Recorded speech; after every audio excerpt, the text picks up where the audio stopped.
ओ 148 हिंदी। अध्याय 971 स्तर 10 पाप संविधान।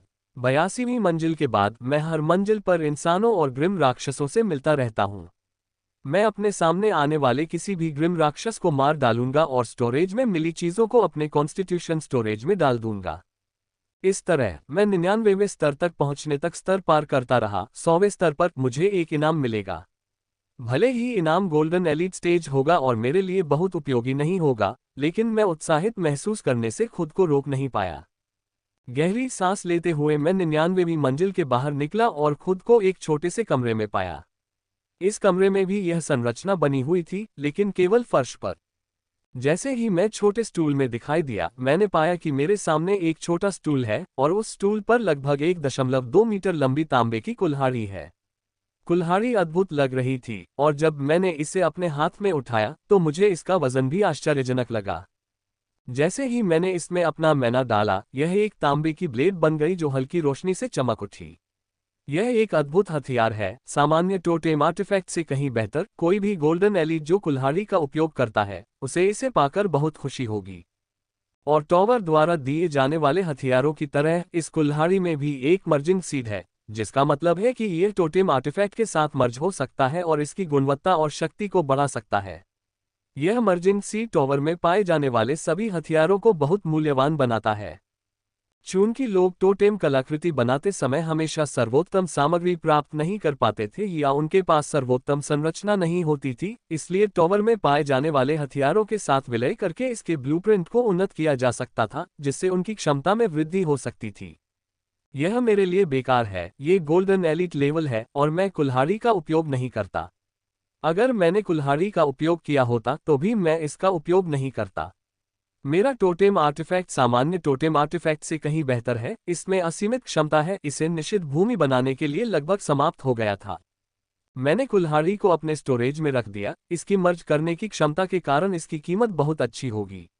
मैं कमरे में कुछ सेकंड के लिए रुका, फिर मैं 100 पहले स्तर पर टेलीपोर्ट हो गया और स्तरों पर चढ़ना जारी रखा।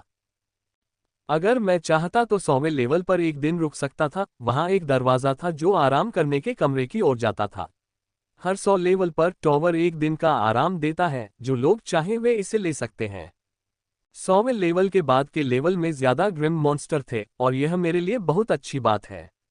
मुझे ज्यादा से ज्यादा ग्रिम मॉन्स्टर मारने को मिलते हैं, जिससे मुझे ज्यादा से ज्यादा सामान मिलता है।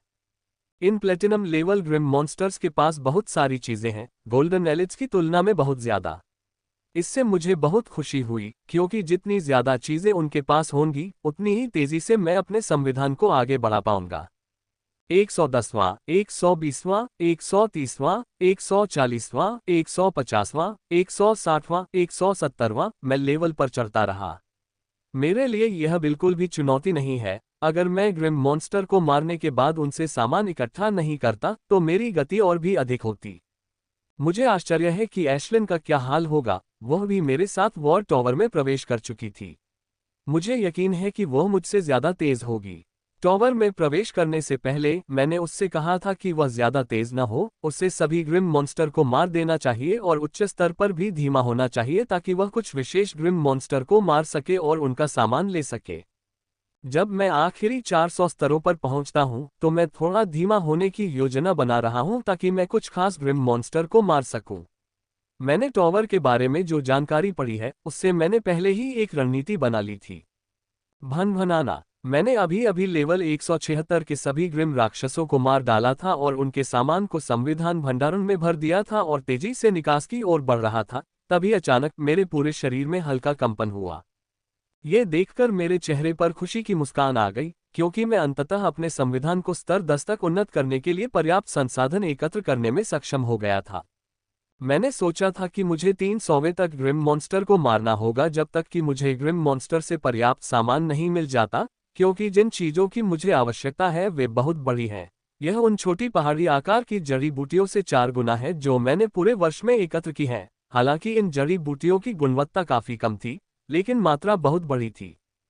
फिर भी इस अद्भुत खंडहर में मैं उन्हें एक सप्ताह से भी कम समय में इकट्ठा करने में सक्षम था। बाहर ऐसा करना लगभग असंभव होता। गड़गड़ाहट। ये देखते हुए कि मैंने अपने संविधान की उन्नति के लिए आवश्यक सभी सामग्रियां एकत्र कर ली थीं, मैंने तुरंत इसे शुरू कर दिया। गठन से ऊर्जा मेरे शरीर के हर इंच में फैलने से पहले मेरे शरीर में एक गड़गड़ाहट गूंज उठी। जैसे जैसे ऊर्जा फैलती गई, मैंने पाया कि मेरी शक्ति धीरे धीरे कम होती जा रही है, जो कि कोई अजीब बात नहीं है, क्योंकि मैं शारीरिक रूप से आगे बढ़ रहा हूँ। मैं अपने स्तर के पीछे चले जाने के बारे में चिंतित नहीं हूँ। यदि यह बाहर होता तो मैं थोड़ा चिंतित होता, क्योंकि स्तर ऊपर लाने के लिए मुझे भारी मात्रा में ऊर्जा की आवश्यकता होती, लेकिन यहाँ मुझे उन चीजों के बारे में चिंता करने की आवश्यकता नहीं है। अमृत तो है, हालांकि वर्तमान स्तरों पर मुझे जो अमृत मिल रहा है वह उच्च स्तरों पर पहुंचने पर मेरे लिए ज्यादा उपयोगी नहीं होगा। अमृत शक्तिशाली हो जाएगा और मैं इसके माध्यम से अपने स्तरों को आगे बढ़ा सकूंगा। मैंने आगे बढ़ने से पहले 1 मिनट तक संविधान की उन्नति की प्रक्रिया को देखा। मैं उन्नति के दौरान आगे बढ़ सकता था और अपनी शक्तियों का उपयोग कर सकता था, इसलिए मुझे अपनी उन्नति के दौरान एक ही स्थान पर रहने की कोई आवश्यकता नहीं थी। fewebnovel.com।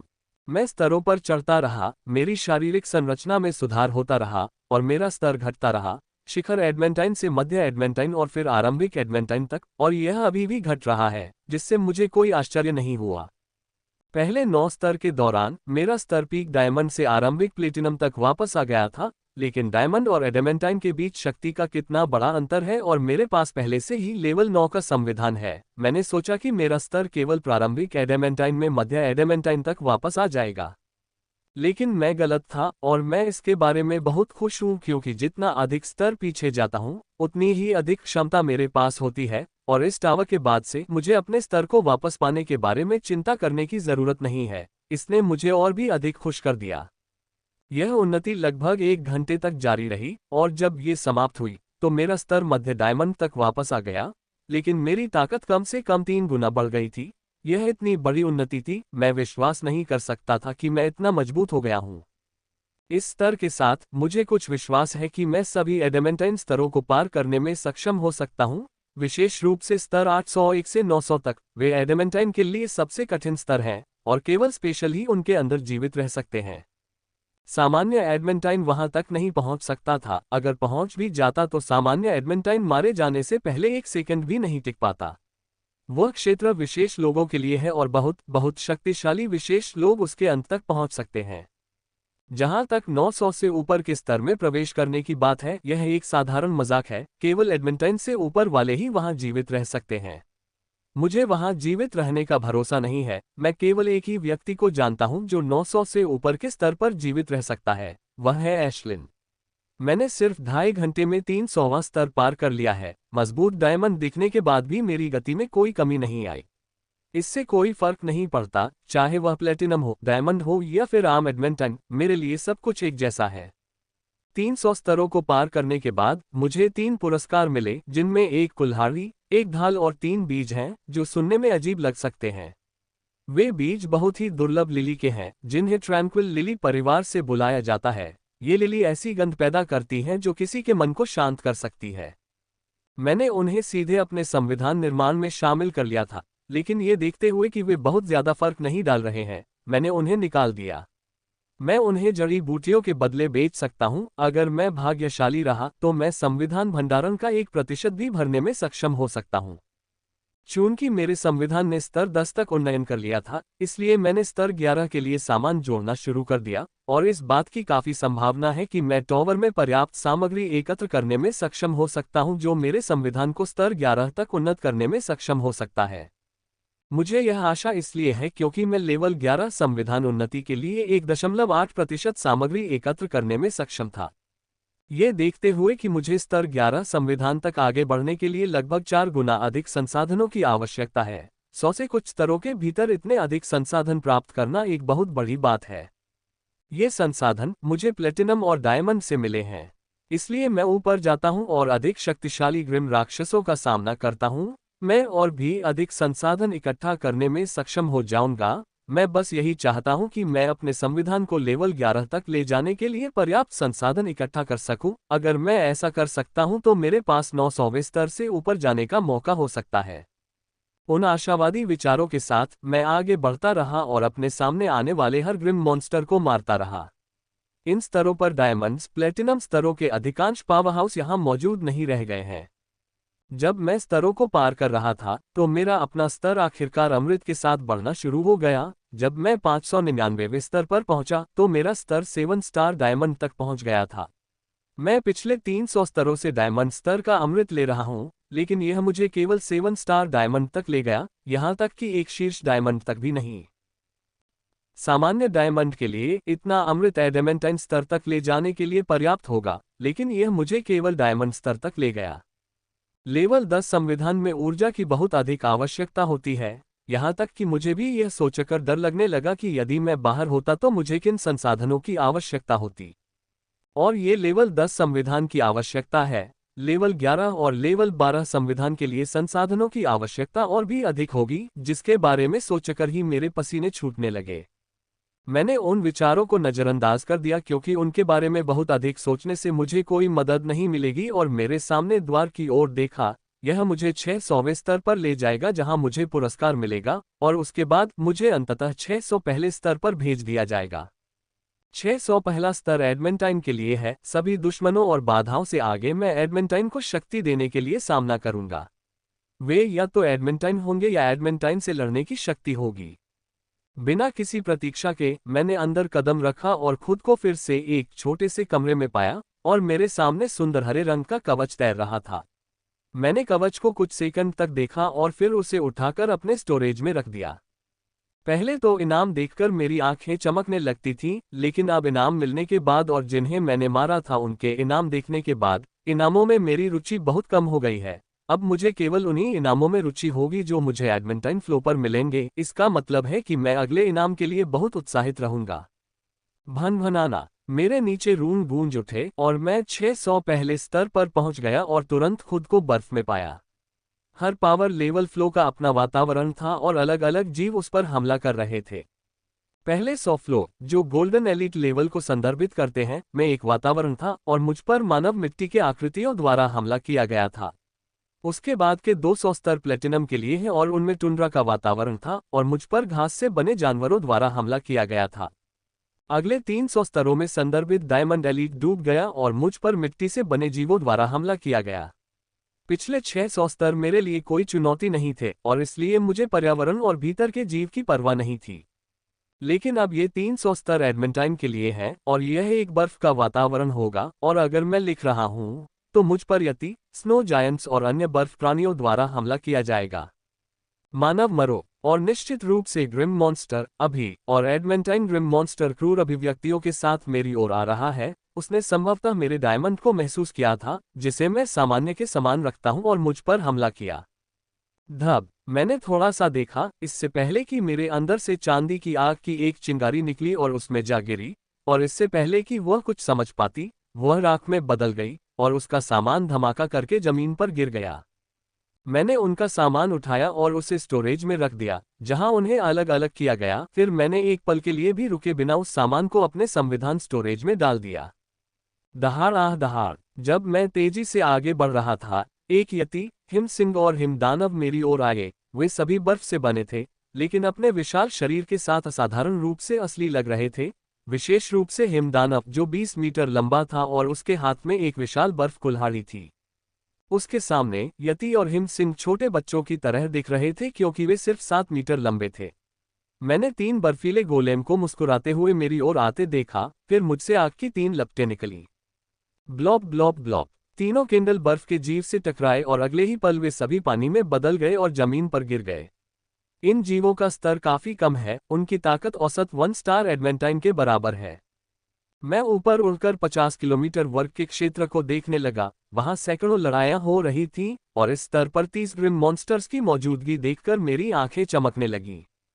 अब से मुझे बहुत तेजी से ग्रिम राक्षसों को मारना होगा। मुझे उन्हें मारना होगा इससे पहले कि वे अपने बैच को कुचल दें और गायब हो जाएं। कुछ ग्रिम राक्षसों ने पहले ही मेरी हत्या को देख लिया था और उन्होंने अपने बैच को कुचल दिया था। मैं उनके शरीर पर एक पीली परत उभरती हुई देख सकता था और जैसे ही 3 सेकंड समाप्त होते, वे टॉवर से गायब हो जाते। लेकिन मैं ऐसी मांसल चीजों को कैसे गायब होने दे सकता हूं? मुझे भारी मात्रा में संसाधनों की आवश्यकता है जो केवल वे ही मुझे दे सकते हैं, और अगर मैंने किसी को भी भागने दिया तो यह मेरी ही हानि होगी। इसलिए मैंने अपनी गति बढ़ा दी और ग्रिम मॉन्स्टर्स पर फेंकने से पहले अपने स्टोरेज से चाकू निकाल लिए। मैंने सबसे पहले उन लोगों को निशाना बनाया जिन्होंने पहले अपने बैच को कुचल दिया था, फिर दूसरों को निशाना बनाया। मैंने 600 पहले स्तर पर सभी ग्रिम राक्षसों को मार डाला और उनका सामान इकट्ठा कर लिया। उसके बाद अगले स्तर पर पहुंचा, जहां मैंने वही किया। अब जब मैं एडेमेंटाइन स्तर पर पहुंच गया हूं, तो किंडल्स को छोड़ना पर्याप्त नहीं है। मुझे तेजी से सभी एडेमेंटाइन को 3 सेकंड के भीतर मारना होगा, इससे पहले कि वे अपने बैच को कुचल दें और गायब हो जाएं। प्रत्येक ग्रिम राक्षस का भाग जाना मेरे लिए बहुत बड़ी क्षति है। उनमें से प्रत्येक के पास भारी मात्रा में संसाधन हैं जो मुझे मेरी अगली उन्नति के करीब ले जाते हैं और जिसकी ओर मैं लगातार बढ़ रहा हूं। प्रत्येक स्तर पर संसाधनों की मात्रा कुछ प्रतिशत तक बढ़ जाती है और कभी कभी अगर मैं भाग्यशाली हूं तो मुझे कुछ अच्छे संसाधन मिल जाते हैं जिससे मात्रा 1 से 2% तक बढ़ जाती है। हालांकि ऐसा बहुत कम होता है, लेकिन ऐसा होता है जिससे मुझे पूरा भरोसा हो गया कि जब तक मुझे कोई विशेष रूप से कठिन प्रतिद्वंद्वी नहीं मिलता जो मुझे टॉवर से बाहर कर सके, मैं लेवल 11 में अपने संविधान को उन्नत करने में सक्षम हो जाऊंगा। जल्द ही मैं 650वें स्तर पर पहुंच गया और वहां से चीजें कठिन होने लगी क्योंकि मैंने और अधिक एडमेंटाइन्स को मारना शुरू कर दिया। प्रत्येक मंजिल पर 100 से अधिक एडमेंटाइन ग्रिम राक्षस हैं और वे अधिक से अधिक शक्तिशाली होते जा रहे हैं। अब मैं प्रत्येक स्तर पर 100 से अधिक एडेमेंटाइन ग्रिम राक्षसों का सामना कर रहा हूं और मेरे लिए उन्हें कुछ ही सेकंड में मारना कठिन हो रहा है क्योंकि वे 50 किलोमीटर की दूरी पर फैले हुए हैं और उनमें से कुछ भागने लगे हैं। वे बड़ी चतुराई से बैच को कुचलकर भाग जाते। मैं उन्हें मारने में तेजी दिखाने की कोशिश करता, लेकिन वे हमेशा भाग जाते। ये देखकर मैं आहें भरने से खुद को नहीं रोक पाता। मैं इस बारे में और कुछ नहीं कर सकता था सिवाय इसके कि मैं तेजी दिखाऊं। जब से मैं टॉवर में घुसा था, मुझे कोई चुनौती महसूस नहीं हुई थी। सब कुछ मारना इतना आसान था कि मैंने 600वें लेवल तक अपना हाथ भी नहीं उठाया। मैं बस अपने शरीर के माध्यम से किंडल को छोड़ देता था। लेकिन अब कुछ चुनौती है, और वह चुनौती है कि मैं किसी भी ग्रिम मॉन्स्टर को मार डालूं जो मेरे सामने आए। नई चुनौती के साथ मैंने ग्रिम राक्षसों को मारना शुरू कर दिया। हाथ में चाकू तेज और अधिक सटीक होने लगे, जिससे कोई भी ग्रिम राक्षस उनके सामने जीवित नहीं बच पाया। मैं ऐसा करना जारी रखता हूं और कुछ स्तरों पर मैं सफल भी हो जाता हूं। सभी ग्रिम राक्षसों को मार डालता हूं। इससे मुझे उपलब्धि का एहसास होता है और मुझे बेहतर होने के लिए प्रेरणा मिलती है। अच्छा, देखो मैंने क्या पाया है, मैंने गुस्से में ऊंची आवाज में कहा और मेरे सामने का दृश्य देखा। एक ग्रिम मॉन्स्टर है जो अंधाधुंध हत्या कर रहा था। जब मैंने जानबूझकर जोर से बात की तो उसने मेरी आवाज सुनी और उसके चेहरे का रंग उड़ गया और उसने तुरंत बैच को कुचल दिया और पीली रोशनी से घिर गया। यह विशेष ग्रिम राक्षस में से एक है, सबसे शक्तिशाली नहीं है लेकिन फिर भी विशेष है। ऑक्समैन ने पहले ही बैच को कुचल दिया था और भागने की तैयारी कर ली थी, लेकिन मैं कैसे भाग सकता था जब इसने इस स्तर और इसके नीचे के स्तरों पर इतने सारे मनुष्यों को मार डाला था। मैंने मुस्कुराते हुए उसकी ओर देखा और अगले ही पल मेरे हाथ में एक चाकू दिखाई दिया। ये चाकू चमकदार आग में नहाया हुआ था जो इसे चारों ओर से घेरे हुए था। जैसे ही मैंने इसे आग से ढका, मैंने इसे ग्रिम मॉन्स्टर पर फेंक दिया, जिसने पहले से ही अपनी रक्षा पद्धति को सक्रिय कर लिया था और जिगजैग फैशन में भाग गया। चाकू बहुत तेज है, किसी भी चाकू से ज्यादा तेज जो मैंने कभी फेंका था। आमतौर पर जब मैं चाकू फेंकता हूं तो मैं केवल थोड़ी सी आग का उपयोग करता हूं क्योंकि यह किसी भी औसत एडमेंटाइन को राख में बदलने के लिए पर्याप्त से अधिक है। लेकिन इस ग्रिम मॉन्स्टर के लिए मैंने थोड़ी अधिक आग का इस्तेमाल किया क्योंकि यह सामान्य ग्रिम मॉन्स्टर नहीं है, यह एक स्पेशल है। इसे मारने के लिए मुझे कुछ अतिरिक्त प्रयास करने होंगे। उसके चेहरे पर भय का भाव उभर आया जब उसने देखा कि आग की लपटों में लिपटा चाकू उसकी ओर आ रहा है। क्योंकि सामान्य गति से चाकू से बचने में मदद नहीं मिलेगी, उसने अधिक गति के लिए अपनी गतिविधि को बढ़ा दिया था, लेकिन उसके आश्चर्य के लिए चाकू का कोई प्रभाव नहीं हुआ। पुछ, ऐसा लग रहा था कि वह और भी तेज हो गया है, और इससे पहले कि वह कुछ और करने की कोशिश करता, चाकू ने उसके सबसे अच्छे बचाव के तरीके को कागज की तरह चीर दिया और उसकी पीठ में छेद कर दिया। जैसे ही उसने ऐसा किया, उसके शरीर में एक भयानक गर्मी फैल गई, जिससे वह राख में बदलने से पहले चांदी की तरह चमकने लगा। मैंने तुरंत ही इसका सामान नहीं उठाया। इस लड़ाई ने, जो मुश्किल से 1 सेकंड तक चली, कई ग्रिम राक्षसों का ध्यान आकर्षित किया, जिन्होंने टॉवर से बाहर निकलने के लिए अपने बैच को कुचल दिया था। मैंने बहुत तेज गति से चाकू फेंकना शुरू कर दिया, जिससे ग्रिम मॉन्स्टर का तनाव सेकंड दर सेकंड खत्म होता गया। कुछ सेकंड तक चाकू फेंकता रहा, फिर मैंने रुककर इस लेवल पर मौजूद सभी ग्रिम मॉन्स्टर को मार गिराया। हालांकि उनमें से कुछ अभी भी भागने में सफल रहे, लेकिन मैं उनके बारे में कुछ नहीं कर सकता था। वे बहुत दूर थे और मेरे पास मारने के लिए बहुत सारे ग्रिम राक्षस थे। ग्रिम राक्षसों को मारने के बाद मैं धीरे धीरे मानव शरीरों की ओर चला, बर्फ के जीवों के बीच में जो मेरी ओर देख भी नहीं रहे थे, जबकि मैं उनके पास से गुजर रहा था। प्रत्येक स्तर में आपको एक निश्चित मात्रा में अंक प्राप्त करने होते हैं। एक बार जब आप एक निश्चित मात्रा में स्थान प्राप्त कर लेते हैं, तो उस ओर का प्राणी आपको पूरी तरह से अनदेखा कर देगा, जब तक कि आप उन पर स्वयं हमला न करें। जहां तक अंक प्राप्त करने का प्रश्न है, तो सबसे सरल तरीका है टावर के प्राणी को मारना। एक और तरीका है जिससे दूसरों को मारकर उनके अंक प्राप्त किए जा सकते हैं। यही कारण है कि मुझे टावर के प्राणी को शायद ही कभी मारना पड़ता है, क्योंकि मैं हमेशा ग्रिम मॉन्स्टर को मारने से पहले ही अंक अर्जित कर लेता हूं, इससे पहले कि वे मुझे छू भी सकें। मैंने एक के बाद एक मानव शरीर उठाए। मैंने उनका सामान नहीं लिया और न ही उनके पास क्या है ये देखा। मैंने बस उसे उठाया और अपने स्टोरेज में उस खास जगह पर रख दिया जिसे मैंने मानव शरीरों को रखने के लिए बनाया था। जब मैंने उनके शरीर उठाए तो मैं आहें भरने से खुद को नहीं रोक पाया। एक शक्तिशाली ग्रिम मॉन्स्टर जब भी जाता है, आसानी से जीवन काट सकता है, न केवल ग्रिम मॉन्स्टर इंसानों को भी। उदाहरण के लिए मुझे ही लीजिए, जब से मैं टॉवर में गया, मैंने अपने सामने आने वाले किसी भी ग्रिम मॉन्स्टर को मारने की कोशिश की। यह अच्छी बात थी कि इसमें कम से कम 600 के स्तर से नीचे के स्तर पर हारे हुए स्तर थे। इससे दोनों जातियों के कमजोर लोगों को जीवित रहने और आगे बढ़ने का मौका मिला। लेकिन 600 के स्तर के बाद यह बहुत ही कठिन हो गया, क्योंकि स्तरों में टकराव शुरू हो गया और अधिक शक्तिशाली लोगों का मिलना शुरू हो गया। मैंने सुना है कि आखिरी 100 लेवल ही एकमात्र 100 लेवल है, उनकी कोई कॉपी नहीं थी। इसलिए अगर वे मेरी ही गति से लेवल पार कर लेते तो हमारे मिलने की संभावना काफी अधिक होती। मनुष्यों के शव और ग्रिम राक्षसों का सामान इकट्ठा करने के बाद मैं अगले स्तर पर आगे बढ़ता हूँ। उन्नत स्तरों में मुझे अधिक से अधिक विशेष चीजें मिलनी शुरू हो गईं, यहाँ तक कि स्तरों में उनमें से 2 या 3 भी हैं। मैंने उनमें से अधिकांश को मार डाला, लेकिन उनमें से कुछ अभी भी भागने में सक्षम थे। इसके लिए मैं कुछ नहीं कर सका और इस तरह मैं अंततः 699वें स्तर पर पहुंच गया और मेरे सामने 700वां स्तर है जहां मुझे इनाम मिलेगा। इसके बारे में सोचकर ही मैं उत्साहित हो रहा हूं, क्योंकि मुझे जो इनाम मिलेगा वह निम्न स्तर का नहीं होगा, बल्कि एडमेंटाइन स्तर का होगा, जो मेरे लिए बहुत उपयोगी हो सकता है। मैंने दरवाजे के अंदर कदम रखते हुए सोचा। जब मैं अंदर गया तो मैंने अपने सामने एक अमूर्त पेंटिंग तैरती देखी, और यह पेंटिंग असली नहीं थी, ये प्रकाश से बनी थी और ऐसा लग रहा था जैसे इसमें दुनिया के सभी रंग समाहित हैं। पेंटिंग, मैंने खुशी से कहा, यह उन पुरस्कारों में से एक है जिसे मैं पाना चाहता था, और जब मुझे यह नहीं मिला तो मैं काफी निराश था। लेकिन अब मुझे आखिरकार यह मिल गया है और यह मुझे अदम्य अवस्था में मिला है, जिसका मतलब है कि इससे मुझे मिलने वाले लाभ बहुत बड़े होंगे, बिल्कुल बड़े। मैंने कोई समय बर्बाद नहीं किया और पेंटिंग में सनफायर रूल को प्रक्षेपित करते हुए पेंटिंग को छुआ। पहले कुछ सेकंड तक तो कुछ भी नहीं हुआ, लेकिन फिर अचानक मेरे सामने सब कुछ शून्य हो गया और मेरे सामने अद्भुत दृश्य प्रकट हो गया। ये दूसरी बार है जब मैंने इतनी भव्य चीज देखी। पिछली बार मैंने उस औषधि में छिपी यादें देखी थी जिसे मैंने अफेरियन खंडहर में पिया था। मेरे सामने एक विशालकाय नीला सूर्य चमक रहा है। ये बिल्कुल विशालकाय है तथा इसके चारों ओर छोटे छोटे ग्रहों की एक श्रृंखला परिक्रमा कर रही है।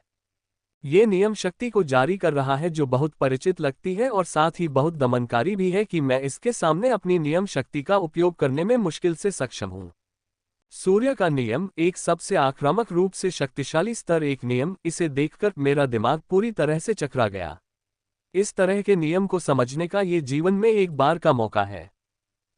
एक क्षण पहले जब मैंने सूर्य अग्नि को प्रक्षेपित करते हुए पेंटिंग को छुआ था, तो मैंने सोचा था कि मैं सूर्य तरंग या सूर्य ज्वाला के नियम से समझ लूंगा, जो दोनों ही बहुत शक्तिशाली स्तर एक नियम है। लेकिन मैंने यह नहीं सोचा था कि मैं सीधे सूर्य के नियम से समझ लूंगा।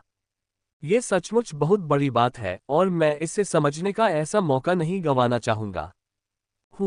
मैं सक्रिय रूप से समझना शुरू करने ही वाला था कि अचानक मैंने अपने सनफायर में बदलाव देखा और बदलाव को महसूस करते हुए मैंने तुरंत इसे खत्म कर दिया। मेरा सनफायर नियम लेवल 1 नियम में अपग्रेड होने वाला था। ये देखकर मैंने तुरंत इसे खत्म कर दिया। ये निचले स्तर एक नियम सनवेव के नियम में अपग्रेड होने जा रहा था, जिसे मैं अपने सनफायर में अपग्रेड नहीं करना चाहता। अगर यह कोई और समय होता तो मैं खुशी खुशी अपनी नियम शक्तियों को अपग्रेड कर लेता, लेकिन अब मैं ऐसा नहीं करना चाहता। मुझे सूर्य के नियम को समझना है, और अगर मैं इसे नहीं समझ पाया तो मैं सबसे बड़ा मूर्ख बन जाऊंगा। इसलिए मुझे सूर्य के नियम को सफलतापूर्वक समझने के लिए इसका सबसे अच्छा उपयोग करना था। मुझे पहले से ही अपने नियम शक्ति को निचले स्तर एक नियम पर ले जाने की सबसे अधिक समझ थी, अन्यथा नियम उन्नयन दूसरे से शुरू नहीं होता। मैंने सूर्य के नियम को महसूस किया। अब मुझे बस और अधिक जानकारी प्राप्त करनी है ताकि मेरा सूर्य अग्नि नियम सीधे सूर्य नियम में विकसित हो जाए। एशलिन के बिना ये काफी मुश्किल होगा, लेकिन मुझे अपनी समझ की क्षमता पर भरोसा है। इसलिए मैंने समझना शुरू कर दिया, क्योंकि मेरे पास ऐसा करने के लिए केवल 1 घंटा है। जैसे जैसे मैं नियम को ध्यान से समझता हूँ, मेरे मन में एक के बाद एक अंतर्दृष्टि तैरने लगती है, इसकी भयावहता से जो पूरे ग्रह को वाष्पीकृत कर सकती है, या इसकी कोमल किरणों से जो एक बंजर ग्रह में जीवन उत्पन्न कर सकती है। मैंने सूर्य के सभी पहलुओं से अंतर्दृष्टि प्राप्त की, और ऐसा करते समय मेरे अंदर की समझ दृश्यमान गति से बढ़ने लगी, जबकि मुझे ये भी समझ में आया कि मैं अपनी नियम शक्ति पर भी कड़ी लगाम लगा रहा हूँ। ये बहुत ही नाजुक रेखा पर खड़ा है। मेरी ओर से थोड़ी सी लापरवाही और मेरी रूल पावर रूल ऑफ सनफ्लेयर में अपग्रेड हो गई है। इतना ही नहीं, यह एक मध्यवर्ती ग्रांडे तक भी पहुंच सकती है। समय बीतता गया और मैं सूर्य की समझ में खो गया, लेकिन समझ में खो जाने के बावजूद मैंने अपनी नियम शक्ति पर कड़ी लगाम लगा रखी थी और उसे उन्नत नहीं होने दिया। हिला अंततः 1 घंटा बीत जाने के बाद जब मेरे सामने सब कुछ अंधकार में हो गया, तब मैं छोटे से कमरे में वापस आए, लेकिन इस बार मेरे सामने प्रकाश से बनी कोई पेंटिंग तैरती हुई नहीं थी। यदि मेरे पास 1 घंटा और होता तो मैं सीधे इंटरमीडिएट तक पहुंचने के लिए पर्याप्त समझ हासिल कर लेता। मैंने एक आह भरते हुए कहा, इससे पहले कि मैंने अपनी सिनफायर पर से पकड़ ढीली की, और अगले ही पल एक चांदी का लाल पंख जलने लगा। जैसे ही यह जलने लगा, इसने अपना आकार बदलना शुरू कर दिया और फिर बड़ा होने लगा। ये ग्लोब सूर्य जैसा दिखने लगा, जिसके चारों ओर छोटे छोटे चांदी के धब्बे थे। आधे घंटे तक समझने के बाद मैंने अपने नियम को सूर्य में अपग्रेड करने के लिए पर्याप्त समझ हासिल कर ली थी, लेकिन मैंने ऐसा नहीं किया क्योंकि जब मेरा नियम विकसित हुआ तो मैं इसे समझने में सक्षम नहीं हो पाता। इसलिए मैं यह आशा करते हुए समझता रहा कि मैं अपने नियम को सीधे मध्यवर्ती चरण तक ले जाने के लिए पर्याप्त समझ प्राप्त कर लूंगा, लेकिन दुर्भाग्य से ऐसा नहीं हो सका। लेकिन मैं दुखी नहीं हूं, मैं इसके विपरीत महसूस कर रहा हूं। मैंने एक शक्तिशाली नियम को समझा है, जैसे कि सूर्य का नियम, जो कि सबसे अच्छे आक्रामक स्तर एक नियमों में से एक है। कुछ समय के लिए सनफायर पीछे हट गया था क्योंकि यह मेरी प्रगति के साथ तालमेल नहीं रख सका, लेकिन अब जब यह सूर्य के शक्तिशाली नियम में विकसित हो गया है तो यह धमाके के साथ वापस आ गया है।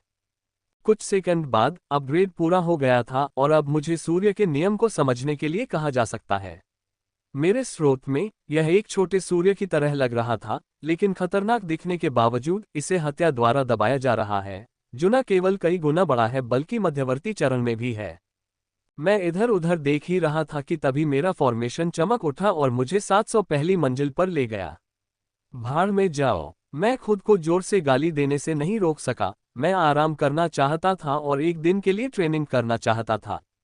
अब जबकि मुझे सूर्य का नियम मिल गया है और मुझे विश्वास है कि मुझे अपने संविधान को स्तर 1 तक आगे बढ़ाने के लिए पर्याप्त संसाधन मिलेंगे, मैं 901 स्तर में जाने के बारे में सोच रहा हूं। और उससे पहले मैं 3 दिनों का प्रशिक्षण लेना चाहता था जो मुझे इन 300 एडेमेंटाइन स्तरों के बीच मिलेंगे, लेकिन मैं अपने नए सूर्य नियम की जांच करने में इतना व्यस्त था कि मैं समय पर दूसरे कमरे में चला गया और टेलीपोर्ट हो गया।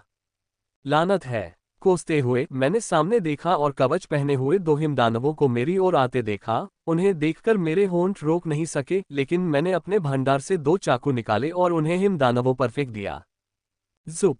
ये दोनों दिग्गज शक्तिशाली हैं, इनकी शक्ति कमजोर विशेष एडमेंटाइन के बराबर है, लेकिन जैसे ही मेरे चाकुओं ने उन्हें छुआ वे सीधे वाष्पीकृत हो गए।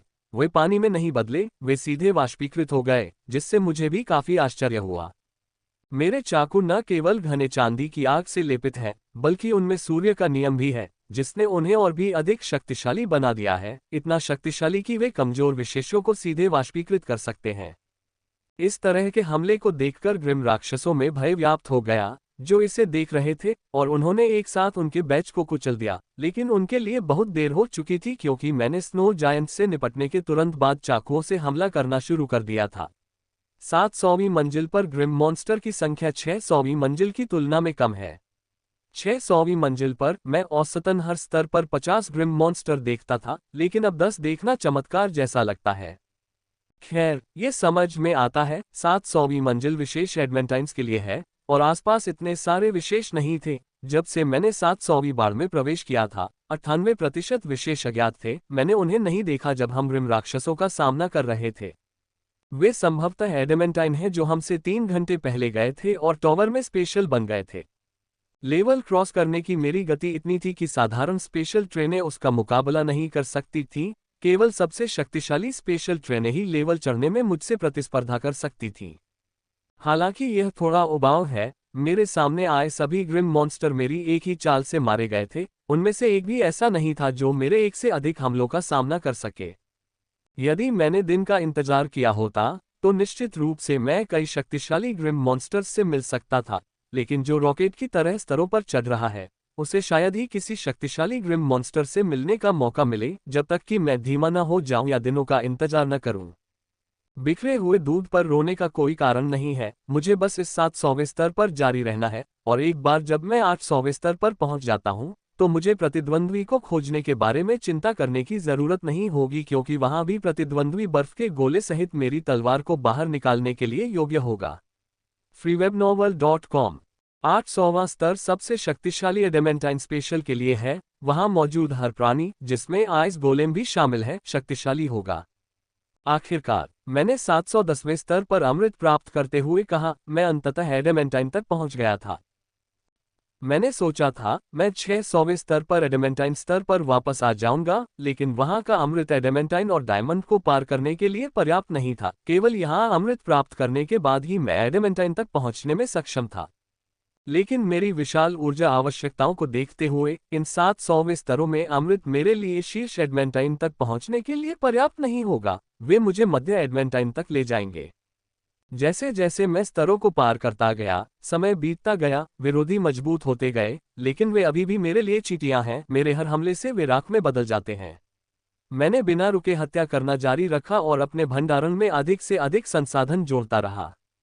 जल्द ही मैं 790वें स्तर पर पहुंच गया और 700वें स्तर का अंतिम आशीर्वाद प्राप्त किया, जिसने मेरे स्तर को 3 सितारा एडवेंटाइन तक पहुंचा दिया। प्रारंभिक एडवेंटाइन तक यहां अमृत मुझे हल्के एडवेंटाइन तक ले जाने के लिए पर्याप्त नहीं था। मानव, हम फिर मिलेंगे। जब मैं अकेले ग्रिम मॉन्स्टर पर चाकू फेंक रहा था, तो अचानक मुझे पीछे से एक परिचित आवाज सुनाई दी। जब मैंने पीछे देखा तो मैंने 7 मीटर लंबा वायलेट हॉर्न बुलमैन देखा, जो अभी अभी 797वें स्तर पर प्रवेश कर रहा था।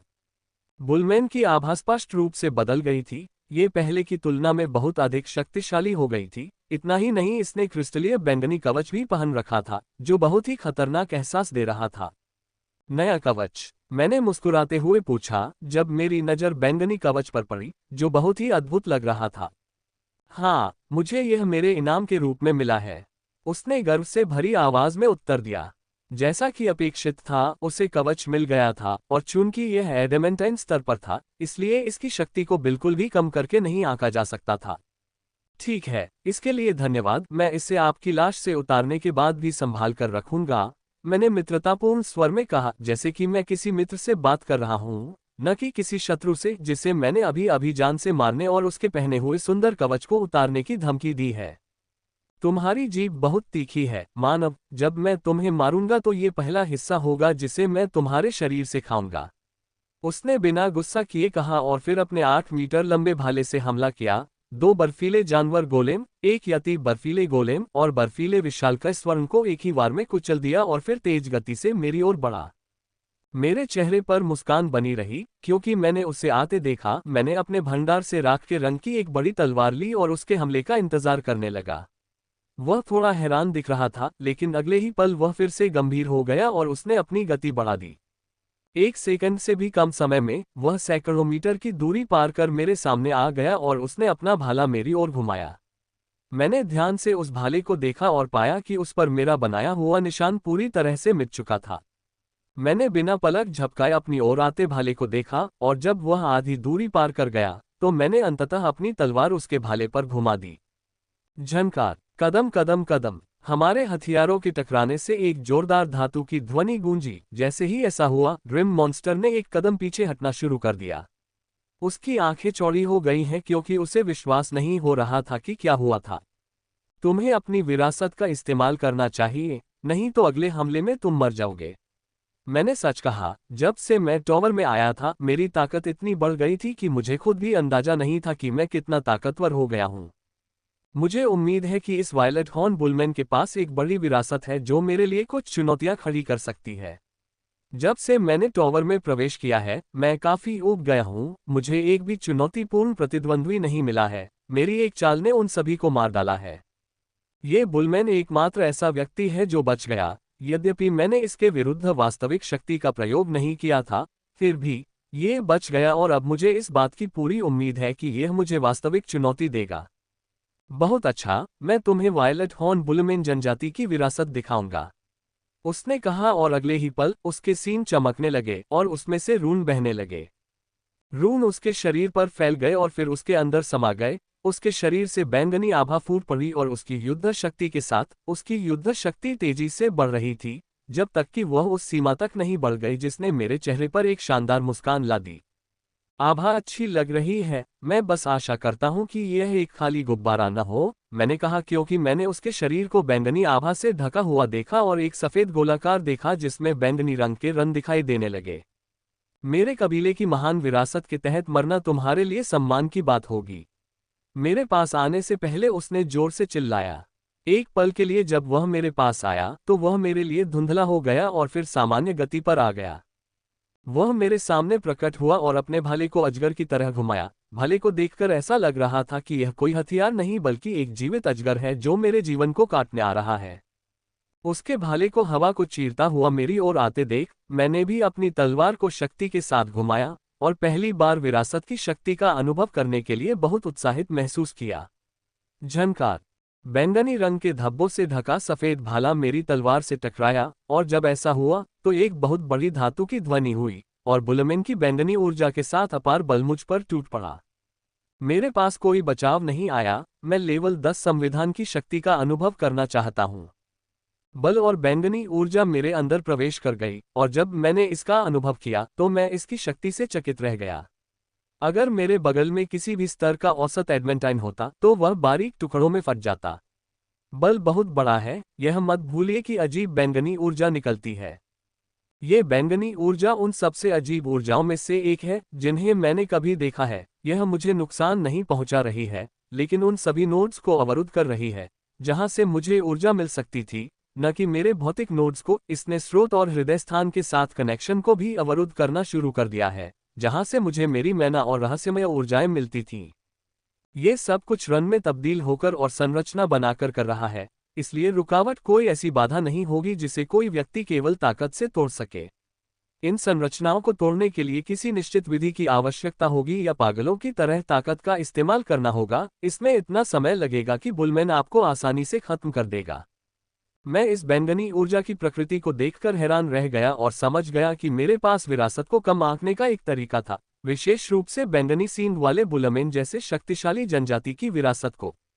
ऊर्जा के रूप में बल ने मेरे शरीर को ऊर्जा प्रदान करते हुए अपना जादू चलाना शुरू कर दिया, लेकिन यह अभी शुरू ही हुआ था कि मेरे शरीर से हल्की लाल ऊर्जा निकलने लगी, जिसने सीधे तौर पर मेरे शरीर और आत्मा में घुसी सारी शक्ति और बैंगनी ऊर्जा को भस्म कर दिया। अच्छा इनहेरिटेंस, तुम्हारी वह वायलेट ऊर्जा औसत एडमेंटाइन के लिए हल करना बहुत कठिन है। यहाँ तक कि कमजोर विशेष एडमेंटाइन भी इसके सामने लंबे समय तक नहीं टिक पाएंगे। मैंने कहा, इसका हमला शक्तिशाली था, लेकिन इसने मुझे थोड़ा भी परेशान नहीं किया। मैं भी हमले से थोड़ा सा हिल गया। वह आश्चर्यचकित हुआ, लेकिन उसकी आंखों में समझदारी की झलक दिखी। तुम शक्तिशाली हो, लेकिन अभी जो हमला मैंने किया था वह साधारण हमला था। अब मैं तुम्हें अपनी विरासत की असली ताकत दिखाऊंगा, उसने कहा और तेजी से अपना भाला वापस ले लिया। बैंगनी विस्फोट। जैसे ही उसने चिल्लाया, भाले की नोक पर बैंगनी ऊर्जा का एक बड़ा घना बादल दिखाई देने लगा और उसी समय उसके भाले की गति तेज हो गई और अंतर करना मुश्किल हो गया, क्योंकि उसके चारों ओर प्रेत दिखाई देने लगे जो बिल्कुल वास्तविक लग रहे थे और मुख्य भाले के समान ही आभा दे रहे थे। भाला दर्जनों प्रेत में विलीन हो गया था, जिससे ये पता नहीं चल पा रहा था कि कौन सा भाला असली है। सामान्य एडेमेंटाइन असली भालों को पहचानना भूल सकता था, क्योंकि हर भाला एक जैसा दिखता था और एक जैसा महसूस होता था। मैं उसके इस हमले से प्रभावित हुआ। ऐसा अद्भुत और जटिल हमला हर दिन देखने को नहीं मिलता। इसे आते देख मैंने भाले पर अपनी तलवार घुमाई। दूसरों को असली भाला देखने में परेशानी हो सकती है, लेकिन मुझे नहीं। झनकार। हमारे हथियार पहले से भी अधिक ताकत के साथ फिर से टकराए, लेकिन इस बार जब हमारे हथियार टकराए तो बैंगनी ऊर्जा का घना बादल, जो भाले की नोक पर मौजूद था, आगे बढ़ा और मेरे शरीर को घेर लिया तथा मेरे अंदर समा गया। इस चाल के अंदर बैंगनी ऊर्जा पहले की तुलना में 20 गुना अधिक है, और अब यह अंदर आ गई थी और मेरे शरीर के हर इंच को भाले से छेद दिया था और सीलिंग संरचनाओं का निर्माण करना शुरू कर दिया था। लेकिन पहले की तरह इस बार मेरे संविधान ने इससे पहले की तरह आसानी से निपटा था। इस तरह के परिवर्तन को देखकर मुझे सचमुच ऐसा महसूस हुआ कि मैं इतने खतरनाक हमले से भी अधिक शक्तिशाली हो गया हूं, जो मुझे जरा भी नुकसान नहीं पहुंचा पा रहा था। मैंने बुलमैन से कहा, तुम्हें मुझ पर असली चालों से हमला करना शुरू कर देना चाहिए। इन चालों का इस्तेमाल करना मुझ पर काम नहीं करेगा। मुझे उसके हमले से सुरक्षित निकलते देख वह फिर से हैरान हो गया। इस बार उसने कुछ नहीं कहा, बस उसके आसपास की शांत बैंगनी आभा उबलने लगी और बहुत आक्रामक भावनाएं प्रकट करने लगी। ऐसा लग रहा था कि यह बैंगनी ऊर्जा स्वभाव में बदल सकती है, क्योंकि यह अब सीलिंग टाइप से आक्रामक टाइप में बदल गई थी। Violet fury. इसने फिर से हमला किया और इस बार इसकी आभा उबलती हुई वायलेट ऊर्जा से ढकी हुई थी, जो इसके रास्ते में आने वाली किसी भी चीज को नष्ट कर सकती थी। और इस बार इस हमले में कोई भ्रम नहीं था, ये प्रेत के शोरगुल के बिना सीधे आया। मैं इस हमले को देखकर थोड़ा गंभीर हो गया। यह एक बहुत शक्तिशाली हमला है जिसे कम आंकने की हिम्मत भी मैंने नहीं की, क्योंकि यह हमला इतना शक्तिशाली है कि अगर यह सीधे मेरे शरीर पर लगे तो मुझे भी खतरा हो सकता है। आक्रमण को आते देख मैंने भी अपनी तलवार घुमाए और क्षण भर में मेरी तलवार अपनी जगह पर पहुंचकर टकराने ही वाली थी कि भाले ने एक धूर्त सांप की तरह अपनी दिशा बदल ली और मेरी गर्दन में घुसने के लिए दौड़ पड़ा। झनकार। ये देखकर मेरे चेहरे पर हल्की सी मुस्कान आ गई और मैंने अपनी कलाई को थोड़ा सा हिलाया और अपनी तलवार को तुरंत उसका रास्ता रोक दिया और वह मेरी तलवार से टकरा गया। मेरे शरीर पर उबलती हुई बैंगनी ऊर्जा के साथ अपार शक्ति टूट पड़ी। जैसे ही वे मेरे शरीर में प्रवेश कर गए, उन्होंने बिना किसी हिचकिचाहट के हमला करना शुरू कर दिया। बल ने सीधे मेरे आंतरिक अंगों पर हमला किया था, जबकि बैंगनी ऊर्जा छोटी संरचनाओं में बदल गई थी, इससे पहले कि वे संरचनाएं विस्फोट करना शुरू कर देती। हालांकि इन हिंसक विस्फोटों से मेरी आंतरिक ऊर्जा को कोई नुकसान नहीं पहुंचा, क्योंकि रक्त लाल ऊर्जा ने उसे घेर लिया और इससे पहले कि वे ऐसा कर पाते, उसे निष्क्रिय कर दिया। फिर भी वे मेरे शरीर को थोड़ा हिलाने में सक्षम हैं, जो वास्तव में कुछ खास है। Clang clang clang. मैं इस हमले के लिए इसकी प्रशंसा करने ही वाला था कि मैंने देखा कि एक और हमला मेरी ओर आ रहा है, और यह पहले से भी अधिक तेज और शक्तिशाली था। इसलिए मैंने इससे निपटने के लिए अपनी तलवार घुमाई और इससे पहले कि दूसरा हमला होता, जो पहले से भी अधिक शक्तिशाली था। उनका हमला तीव्र गति से और अधिक मजबूत और तेज होता गया, लेकिन चाहे वे कितने भी शक्तिशाली हो गए, वे मेरा कुछ भी नहीं कर पाए। मेरा शरीर सब कुछ आसानी से संभालने में सक्षम था और इसने मुझे वास्तव में चौंका दिया था। ये वोलेट हॉर्न बुलमैन कोई कमजोर नहीं है, लेकिन मैं अपनी किसी भी शक्ति का उपयोग किए बिना इसके खिलाफ लड़ने में सक्षम था। मैं इसके खिलाफ सिर्फ अपनी शारीरिक शक्ति से लड़ रहा हूं। लेवल 9 संविधान के साथ यह संभव नहीं होता, लेकिन लेवल 10 ने गतिशीलता को पूरी तरह से बदल दिया था। इसने मुझे वास्तव में शक्तिशाली बना दिया था और उस स्तर को भी नहीं भूलना चाहिए जिसे मुझे फिर से भरना था, जो कि जब इसे वापस लाया गया तो बहुत अधिक ऊर्जा थी। ये सिर्फ लेवल 10 का संविधान है। जब मैं अपने संविधान को लेवल 11 या लेवल 12 तक उन्नत करूंगा तो मेरी शक्ति किस तरह की ऊंचाई तक पहुंच जाएगी। लड़ाई जारी रही, लेकिन उसकी चालों की शक्ति में वृद्धि धीमी पड़ने लगी थी और अब वह मुश्किल से अपनी शक्ति बढ़ा पा रहा था।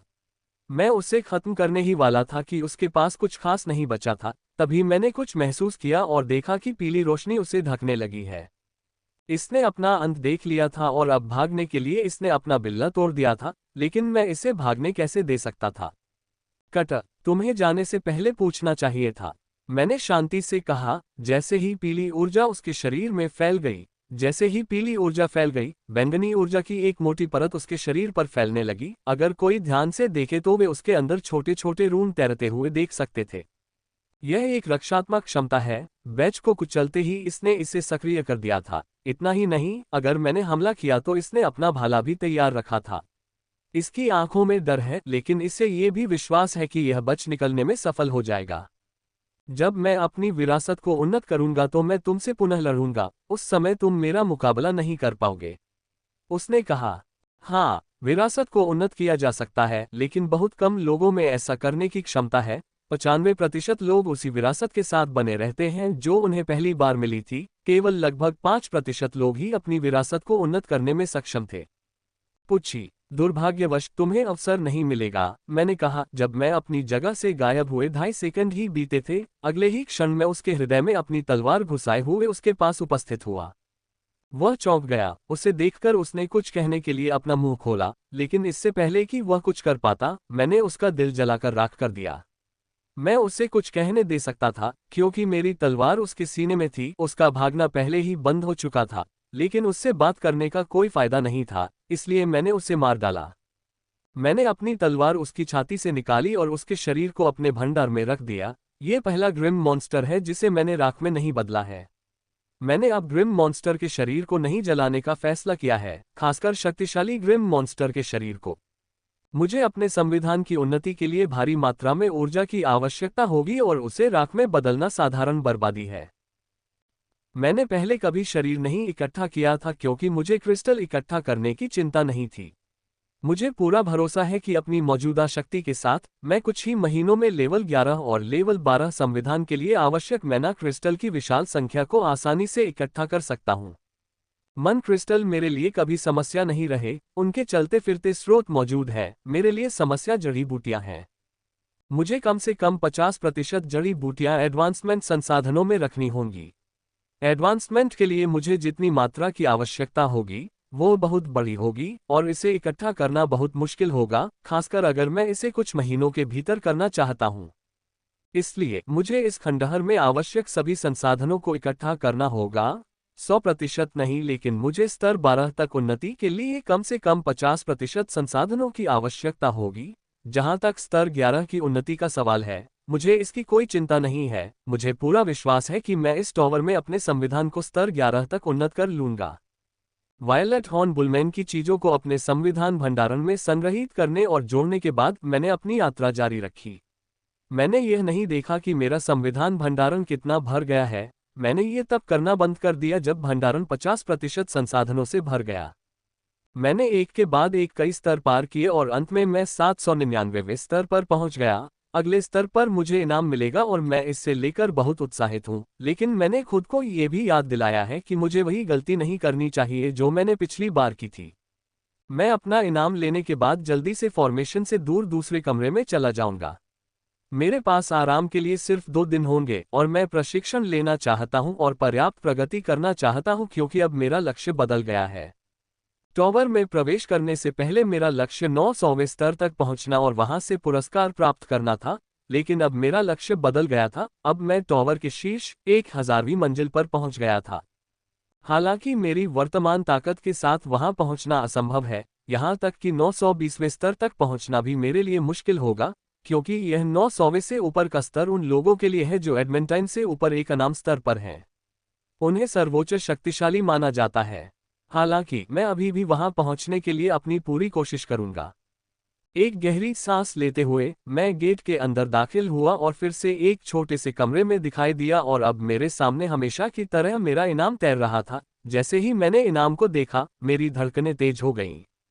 यह एक तलवार है। हालांकि मेरे टोटेम के साथ सभी हथियार मेरे लिए बेकार हैं, फिर भी मैं इस तलवार से उत्साहित हूं। ये अविश्वसनीय उतार चढ़ाव जारी कर रहे हैं और बस उन्हें महसूस करते हुए मुझे पता है कि यह अविश्वसनीय होगा। मैंने बिना प्रतीक्षा किए तलवार ले ली और नई तलवार को थामे हुए विश्राम कक्ष की ओर चलते हुए अपने मन में इसके बारे में जानकारी प्राप्त की। इस कमरे को कमरा नहीं बल्कि एक बड़ा प्रवेश हॉल कहा जा सकता है। हॉल में नक्काशीदार रून्स फर्श के अलावा कुछ भी नहीं है। बैठे बैठे मैं अपने हाथ में तलवार को देखता हूँ। ये तलवार मेरी टोटेम कलाकृति के बिल्कुल विपरीत है। ये कटर 921 नामक एक स्टाफ तलवार है जो 1.5 मीटर लंबी है। ये 0.5 मीटर लंबा लकड़ी का हैंडल और 1 मीटर लंबा ब्लेड है जो आसमानी नीले रंग का है। तलवार 45 डिग्री की नोक के साथ पूरी तरह से सीधी है। freewebandsigmawell.com ये तलवार इतनी टिकाऊ है कि मुझे नहीं लगता कि मेरी टोटेम कलाकृति भी इस पर कोई खरोंच डाल पाएगी और यह सभी मौलिक क्षमताओं और रहस्यमय ऊर्जाओं के साथ उपयोग के लिए बहुत उपयुक्त है। इसमें सिर्फ एक ही जादू है और वह है काटना। ये किसी भी चीज को काट सकता है, यहाँ तक कि स्टील भी इसके सामने बेकार है। मेरे टोटेम आर्टिफैक्ट के अलावा यह अब तक देखी गई सबसे अच्छी तलवार है। अगर मेरे पास मेरा टोटेम आर्टिफैक्ट नहीं होता तो मैं निश्चित रूप से इसे अपनी स्थायी तलवार बना लेता। मैंने अपना टोटेम आर्टिफैक्ट लिया और इसके साथ विलय करने की कोशिश की, लेकिन मुझे इसके तीव्र प्रतिरोध का सामना करना पड़ा। मेरे टोटेम आर्टिफैक्ट का स्तर बहुत अधिक है, यह उस हथियार के अलावा किसी भी चीज को विलय नहीं करेगा जिसका ग्रेड इसके समान या उससे अधिक है। मैंने आर्टिफैक्ट को हटा दिया और कटर को भी हटा दिया और अपने कपड़े उतारने शुरू कर दिए। मैं 3 तरीकों का अभ्यास करने जा रहा हूँ, विशेष रूप से बॉडी क्लींजिंग विधि, यहाँ तक कि मेरी वर्तमान शक्ति के साथ यह बेहद उपयोगी है। जब मैं उस प्राणी से बात कर रहा था जो मेरे शरीर में निवास करता था, तो मैंने उन विधियों के बारे में बताया जिनका मैं अभ्यास कर रहा था, और उसने इसके बारे में केवल प्रशंसा ही की, विशेष रूप से सर्वोच्च युद्ध अभ्यास, जिसका अभ्यास उसकी दुनिया में भी किया जाता था। इसने गुप्त विधि के बारे में भी अच्छी बातें कही थीं, और शरीर शुद्धिकरण विधि ने कहा था कि जो कोई भी इन विधियों का पूरी तरह से अभ्यास करेगा वह दोषरहित होगा। यह मेरे शरीर पर कब्जा करने के बाद भी इन जैसी विधियों का अभ्यास करेगा। यदि ऐसा शक्तिशाली प्राणी जो केवल कुछ शब्दों में उत्तर देता है, कुछ मिनटों के लिए इन विधियों की प्रशंसा करता है, तो इसका अर्थ है कि मैंने इन विधियों के बारे में जो कुछ सुना है वह बिल्कुल सत्य है, और मुझे पूरे मन से इसका अभ्यास करना चाहिए। मेरे अभ्यास का लक्ष्य द्वितीय ग्रैंड क्लींजिंग से गुजरना और सीक्रेट विधि के 7वें स्तर को प्राप्त करना तथा द्वितीय रूबी सील बनाना है। ये सभी लक्ष्य 2 दिनों में पूरे करना बहुत कठिन है, क्योंकि यहाँ आने से पहले मैं प्रथम ग्रैंड से गुजर चुका था तथा तब से मैंने बॉडी क्लींजिंग तकनीक का अभ्यास नहीं किया था। मैं गुप्त विधियों के बारे में बात नहीं कर सका क्योंकि मैं नहीं बता सकता था कि मैं कब इसे तोड़ सकता हूँ। जिस चीज के बारे में मैं बात कर सकता हूँ वह है सुप्रीम कॉम्बैट एक्सरसाइज। इसमें कुछ आत्मविश्वास है क्योंकि मैंने पहले ही इसकी 180 मुहरें बना ली थीं। दूसरा महाशुद्धिकरण, वह महीना जब वह प्राणी मेरे अंदर संवैधानिक आधार का निर्माण कर रहा था, मेरे लिए नरक के समान था। ये वह समय था जब मैंने अपने जीवन में सबसे भयानक पीड़ा महसूस की थी। वहां मैं 3 हफ्तों से ज्यादा दर्द में खोया रहा। मुझे किसी और चीज के बारे में कुछ भी पता नहीं था, बस एक ही ख्याल था कि कैसे जिंदा रहना है। मैं एक उग्र समुद्र में एक छोटी नाव बन गया था। इस समय में मैं दर्द को अपने ऊपर बहने देने और अपनी चेतना की चिंगारी को अपने सभी प्रयासों के साथ बनाए रखने के अलावा और कुछ नहीं कर सकता था, ताकि ये दर्द की विशाल लहरों के नीचे कुचल न जाए और मुझे एक सब्जी न बना दे। उस प्रक्रिया के दौरान मैं किसी भी विधि का अभ्यास नहीं कर सकी, क्योंकि उस दौरान मेरा शरीर और आत्मा परिवर्तन से गुजर रहे थे। इसलिए उन दर्दनाक दिनों के दौरान मेरे पास केवल मैं ही थी। दर्द के उन दिनों ने मुझे इस विधि में मदद नहीं की होती, लेकिन जब मैं मुक्त हो गया तो मैंने इन विधियों को प्रसारित करना शुरू कर दिया, विशेष रूप से सुप्रीम कॉम्बैट विधियों को, क्योंकि सिर्फ 5 दिनों में सुप्रीम कॉम्बैट एक्सरसाइज में मेरी सील 180 तक पहुंच गई थी। दर्द के हफ्तों ने मेरी इच्छाशक्ति और दृढ़ता को बहुत तेज कर दिया था, और मैं इस इच्छाशक्ति और दृढ़ता पर दांव लगा रहा हूं कि यह मुझे दूसरे ग्रैंड क्लींजिंग से गुजरने, सुप्रीम कॉम्बैट एक्सरसाइज की 200 मुहरें बनाने और यदि संभव हो तो सीक्रेट विधि के 7वें स्तर में सफलता पाने में मदद करेगी। अपने शरीर से अंडरवियर को छोड़कर बाकी सभी कपड़े उतारकर मैं कमरे के बीच में गया और शरीर शुद्धिकरण विधि तथा अन्य 2 विधियों का प्रयोग करना शुरू कर दिया। मेरी गति बहुत तेज है। इस विधि को करते समय यह मेरी अब तक की सबसे तेज गति है, तथा 1 मिनट के भीतर मैंने पहले चरण के सभी आसन कर लिए तथा दूसरे चरण की ओर बढ़ गया, जो भी 1 मिनट के भीतर समाप्त हो गया। 8वें मूव तक पहुंचने तक मैंने 1 मिनट के अंदर सभी मूव्स पूरे कर लिए थे। 8वें मूव पर ही मुझे थोड़ा प्रतिरोध महसूस होने लगा और मेरी गति थोड़ी धीमी हो गई। जैसे जैसे मैं आगे बढ़ रहा हूं, मेरी गति धीमी होती जा रही है, लेकिन पिछली गति की तुलना में मैं बहुत तेज हूं। जल्द ही मैं 11वें चाल तक पहुंच गया, जहां मुझे काफी दबाव महसूस होने लगा और मेरी गति धीमी होने लगी। फिर भी मैं बहुत तेज था, और 12वें चाल के पहले आसन तक जाने से पहले मुझे 11वें चाल के 108वें आसन तक पहुंचने में काफी समय लगा। मैंने 12वें मूव के पोज को भारी प्रतिरोध के साथ करना शुरू किया। हालांकि प्रतिरोध बहुत ज्यादा है, मुझे पूरा यकीन है कि मैं इसे संभाल सकता हूं और प्रदर्शन जारी रख सकता हूं। जैसे जैसे मैं बॉडी क्लींजिंग तकनीक में आगे बढ़ रहा हूँ, मैं सुप्रीम कॉम्बैट एक्सरसाइज में भी प्रगति कर रहा हूँ। मैंने पहले से ही 4 छोटी मुहरें बना ली थीं और यदि सब कुछ ठीक रहा तो 5वीं मुहर बनाने की ओर अग्रसर था। फिर इस बात की काफ़ी अच्छी संभावना है कि मैं 190वीं मुहर या 19वीं एमेथिस्ट मुहर, एक एमेथिस्ट मुहर बनाने में सक्षम हो सकता हूँ, इससे पहले कि मैं अपनी दूसरी रूबी मुहर प्राप्त कर सकूँ। गल्प। जल्द ही मैंने 12वें मूव के 12 पोज किए और मेजर क्लींजिंग शुरू हो गई, ये देखते हुए कि मैंने क्रिस्टल कोर को निगल लिया। मुझे सिरे को निगलना पड़ा, अपने स्तर को आगे बढ़ाने के लिए नहीं, जिसके बारे में मुझे टॉवर में चिंता करने की जरूरत नहीं थी क्योंकि वहां अमृत है, लेकिन नीरो को खिलाने के लिए। मेरा संविधान शीर्ष स्तर का है, जिसका अर्थ है कि प्रत्येक सफलता के लिए मुझे बहुत अधिक ऊर्जा की आवश्यकता होगी। यदि मैं सफलता प्राप्त करना चाहता हूं तो बेहतर होगा कि मैं अभी से नीरो को खिलाना शुरू कर दूं। मैंने पहले ही अपने मुंह में बहुत सारे मैना कोर भर लिए थे, जिनमें लॉर्ड स्टेज राक्षस का भी कोर शामिल था। अपनी संवैधानिक स्थिति से पहले मैं ऐसा जोखिम नहीं उठा सकता था, लेकिन अब मुझे अपनी संवैधानिक स्थिति के कारण कोई डर नहीं है, और नीरो भी खाना खा सकेगा क्योंकि वह लगातार 6 उत्परिवर्तनों से गुजर चुका है। वह छोटा दिख सकता है, लेकिन उसकी शक्ति बहुत बड़ी है। यह मेरे शरीर के अंदर देखा जा सकता था क्योंकि वह ऊर्जा को बाहर आते ही निगल जाता था। नीरो से इतनी गति की अपेक्षा करने के बावजूद मैं अभी भी काफी चौंक गया था। गल्प गल्प। ये देखते हुए कि एक कोर पर्याप्त नहीं होगा, मैंने एक और निगल लिया और फिर एक और फिर एक और। केवल 4 मॉन्स्टर कोर निगलने के बाद ही मैं ऊर्जा की जरूरतों को पूरा करने में सक्षम हो सका। मैं प्रदर्शन जारी रखता हूं, और भले ही मैं मुख्य सफाई से बाहर निकल रहा हूं, मुझे कोर का कोई डर नहीं है। सफाई ऊर्जा के दमन के बिना भी नीरो आसानी से 4 कोर की ऊर्जा का प्रबंधन कर सकता है। मैंने एक और प्रदर्शन जारी रखा, और एक के बाद एक कुछ ही समय में मैंने 50वां पोज पार कर लिया और आगे बढ़ना जारी रखा। हालांकि मुझे थकान महसूस होने लगी और यह मेरे दिमाग में हार मानने के विचार पैदा करने के लिए पर्याप्त नहीं था। मेरी प्रदर्शन करने की गति और इच्छाशक्ति को देखते हुए मैंने पहले ही अपना लक्ष्य बढ़ा लिया है। अब मैं इसी सत्र में ग्रैंड क्लींजिंग से गुजरना चाहता हूं, आज या 2 दिन में नहीं, मैं इसी सत्र में ग्रैंड क्लींजिंग से गुजरूंगा। इस लक्ष्य को ध्यान में रखते हुए मैंने जारी रखा और 70वें आसन को पार कर लिया। मेरी गति और भी धीमी हो गई है, लेकिन मेरे पास अभी भी जारी रखने के लिए पर्याप्त ऊर्जा है, और मैं तब तक जारी रखूंगा जब तक मैं 12वें मूव के 108वें आसन तक नहीं पहुंच जाता और अपने शरीर को ग्रैंड क्लींजिंग से गुजरने नहीं देता। 80, 90, 100। मैं 100वें आसन पर पहुंचा और इतना थक गया कि बस सोना चाहता था। गिर पड़ा और सो गया, लेकिन लक्ष्य को इतना करीब देखकर मैंने प्रदर्शन जारी रखा क्योंकि मैंने पहले ही तय कर लिया था कि जब तक मैं 108वें आसन तक नहीं पहुंच जाता, मैं आराम नहीं करूंगा, और चूंकि मैंने फैसला कर लिया था, मैं इसे पूरा करूंगा। इसलिए चींटी जैसी गति से, जो मेरी पिछली सुपरफास्ट गति से बिल्कुल अलग थी, मैं 108वें आसन की ओर बढ़ा। आसन कठिन से कठिनतर होते गए और थकावट की सीमा तक पहुंचने के साथ मेरी गति और भी धीमी हो गई। फिर भी मैंने जारी रखा और 107वें आसन तक पहुंच गया। अब मुझे केवल एक ही आसन करना बाकी है, और मैं इसे करूंगी, चाहे मैं कितनी भी थकी हुई क्यों न हो जाऊं। मैं अपनी मंजिल से बस एक कदम दूर हूं, मैं वहां पहुंचने से पहले हार नहीं मानूंगी।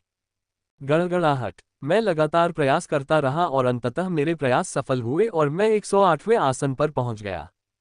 जैसे ही मैंने ऐसा किया, मेरे शरीर में एक गड़गड़ाहट सी गूंज उठी और सफाई करने वाली ऊर्जा की एक बड़ी मात्रा फैल गई, जो अंदर छिपी हुई सभी ऊर्जाओं को बाहर निकाल लाए और उन सभी ऊर्जाओं को दबा दिया जिन्हें वे 1 इंच भी हिला सकती थीं। उनका एकमात्र भाग्य नीरो द्वारा खाया जाना या पिघलकर मेरे साथ मिल जाना है।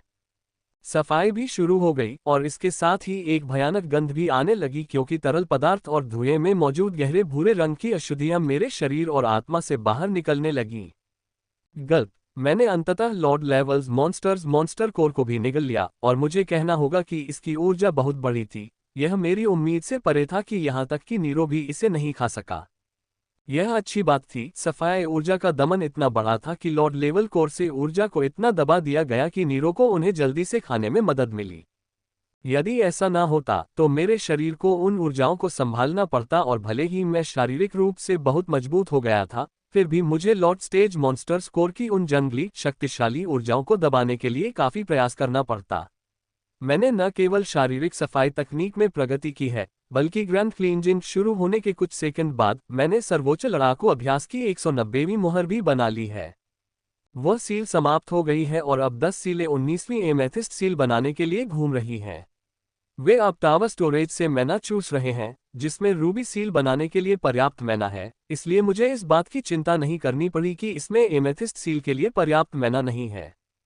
जल्द ही एमेथिस्ट सील बन गई और इसने मेरे शरीर और आत्मा को मजबूत करते हुए मेरे अंदर ताजगी भरी ऊर्जा फैलाना शुरू कर दिया। हालांकि एमेथिस्ट सील द्वारा दी गई किताब बहुत ज्यादा कुछ नहीं है, लेकिन फिर भी मैं इसे बनाने से बेहद खुश हूँ। उस प्राणी ने मुझे सर्वोच्च युद्ध अभ्यास के बारे में कई रहस्य बताए थे और उसके बारे में बहुत कम जानता था, लेकिन ताजगी देने वाली ऊर्जा जो ज्यादा नहीं बढ़ती थी और ऐसा लगता है कि चीजों की महान योजना में कुछ भी बहुत महत्वपूर्ण नहीं है। मुझे इसके लाभों की एक झलक मिलेगी यदि मैं 1000 मुहरें बना सकता हूं और जीवन परिवर्तनकारी लाभ प्राप्त कर सकता हूं यदि मैं 10,000 मुहरें बनाने में सक्षम हूं। बहुत कठिन। जब मैंने 191 सील के लिए घूमना शुरू किया तो मैंने अंदर से कहा, ये बहुत कठिन है। कुछ परिसंचरणों के बाद मुझे पूरी तरह से सूखा महसूस हुआ, लेकिन मैंने अभी भी अपने सभी प्रयासों के साथ जारी रखा। धप। कुछ ही मिनट बीते थे कि मैं धड़ाम से जमीन पर गिर पड़ा। मैं इतना थक गया था कि मुझमें एक पल के लिए भी हिलने की ताकत नहीं थी। मैंने ग्रैंड क्लींजिंग तक पहुंचने और सर्वोच्च युद्ध अभ्यास की मुहरें बनाने के लिए अपनी सारी शक्ति का उपयोग किया। हालांकि अभ्यास थका देने वाला था, लेकिन इसका हर सेकंड इसके लायक था। मेरी ताकत फिर से बढ़ गई थी और मैंने जितने भी क्रिस्टल खाए, मैंने अपना स्तर 3rd स्टार एडवेंटाइन से 4th स्टार ऑफ एडवेंटाइन तक बढ़ा दिया। ये वृद्धि एक बोनस है क्योंकि मैंने नीरो को खाने के लिए क्रिस्टल खाया। उसने मुझे जनरल स्टेज के मध्य स्तर तक ले जाने के लिए पर्याप्त ऊर्जा एकत्रित कर ली थी, लेकिन मैं एशलिन के बिना नहीं बल्कि आगे बढ़ रहा हूं। इसलिए जब एशलिन मेरे अंदर प्रवेश करेगी तो नीरो ने लगातार बड़ी सफलता के लिए ऊर्जा एकत्रित की होगी। उठने से पहले मैंने कुछ मिनट आराम किया, अबोर्ड को सक्रिय किया और अंदर स्नान किया, जहां मैंने 1 घंटे तक तलवार के साथ अभ्यास किया। उसके बाद मैंने 3 विधियों का अभ्यास फिर से शुरू किया। मैं 9 घंटे तक ऐसा करता रहा। उस समय मेरे पास आगे जारी रखने की ऊर्जा नहीं थी, इसलिए मैंने 6 घंटे तक खाया और सोया। टहलने के बाद मैं तरोताजा हुआ, फिर खाना खाया और फिर से अभ्यास शुरू किया। मैंने रुकने से पहले केवल एक सत्र का अभ्यास किया। मुझे टेलीपोर्ट किए जाने से पहले 3.5 घंटे का समय बाकी था और यदि मैं चाहता तो आसानी से एक और सत्र के लिए अभ्यास कर सकता था, लेकिन मैंने ऐसा नहीं किया। अब से लड़ाइयां थोड़ी कठिन होने जा रही हैं। मैं जिस राक्षस का सामना करूंगा वह और भी अधिक शक्तिशाली होगा और उनका सामना करने के लिए मैं अपना 100% देना चाहता हूं। अपनी वर्तमान शक्ति के साथ भी मैं कोई भी जोखिम नहीं लेना चाहता क्योंकि मैं जानता हूं कि मैं भले ही अधिक शक्तिशाली हूं, लेकिन हमेशा कोई ना कोई मुझसे अधिक शक्तिशाली होगा। मुझे हमेशा उस शक्ति से लड़ने के लिए तैयार रहना होगा। प्रशिक्षण के इस दिन मैंने काफी प्रगति की है। मैं न केवल सेकंड ग्रैंड क्लींजिंग से गुजरा हूं, बल्कि मैं बॉडी क्लींजिंग तकनीक के 13वें मूव के 39वें पोस्ट तक भी पहुंच गया हूं। मैंने सुप्रीम कॉम्बैट एक्सरसाइज में 192वीं सील भी बनाई है।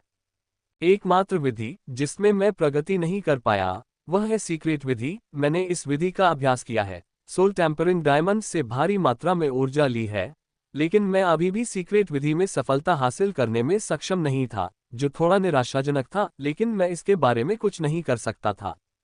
ये देखते हुए कि मेरे पास 3.5 घंटे तक करने के लिए कुछ भी नहीं है, मैंने टॉवर के बारे में, विशेष रूप से 800वें से ऊपर के स्तरों के बारे में जो जानकारी मेरे पास थी उसे फिर से पढ़ना शुरू कर दिया।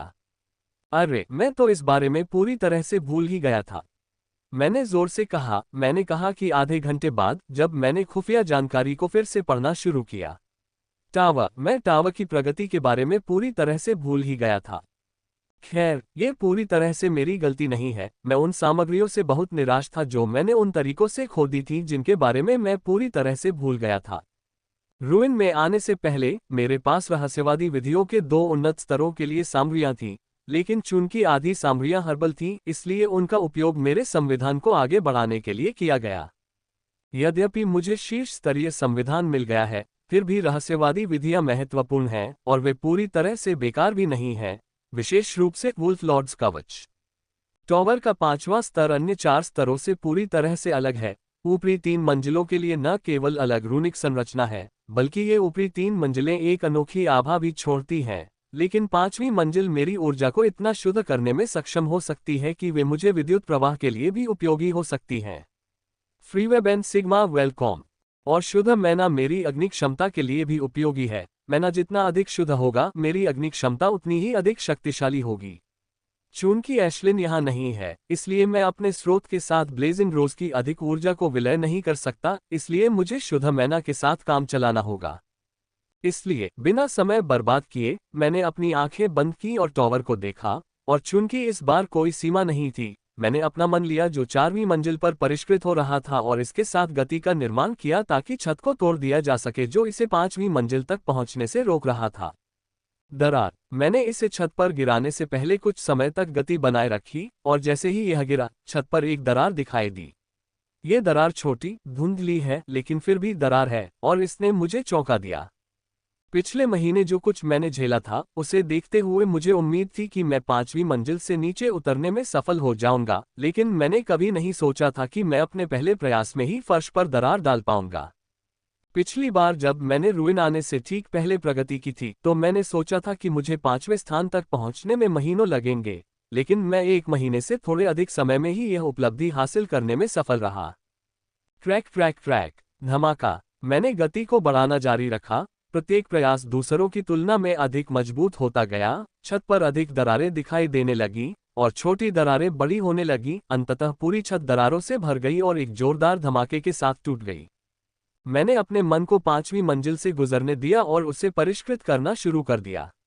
जब मैंने शोधन प्रक्रिया को देखा जो 5वीं मंजिल पर काफी तनावपूर्ण हो गई थी, तो मैं हंसे बिना नहीं रह सका, क्योंकि 5वीं मंजिल पर ऊर्जा को परिष्कृत करने के लिए अधिक प्रयास की आवश्यकता हो सकती है, लेकिन ये जो परिणाम दे रही है वह भी बहुत आश्चर्यजनक है। 5वीं मंजिल से जो मैना निकल रहा है वो बहुत शुद्ध है, जितना मैंने सोचा था उससे भी ज्यादा शुद्ध। ऐसे मैना के साथ आग की क्षमता की शक्ति और भी बढ़ जाएगी। ऐसी शुद्धता देखकर मैं आने वाले स्तरों में होने वाली लड़ाइयों के बारे में उत्साहित महसूस किए बिना नहीं रह सका। अब समय आ गया है कि रहस्यवादी ऊर्जाओं को परिष्कृत किया जाए, मैंने अपने सारे मन को परिष्कृत करने के बाद कहा। ये देखकर कि मन कितना शुद्ध हो गया है, मुझे रहस्यवादी विधि के बारे में थोड़ी चिंता होने लगी कि क्या वे ऐसे शुद्ध मन को अपने अंदर समाहित कर पाएंगे या नहीं।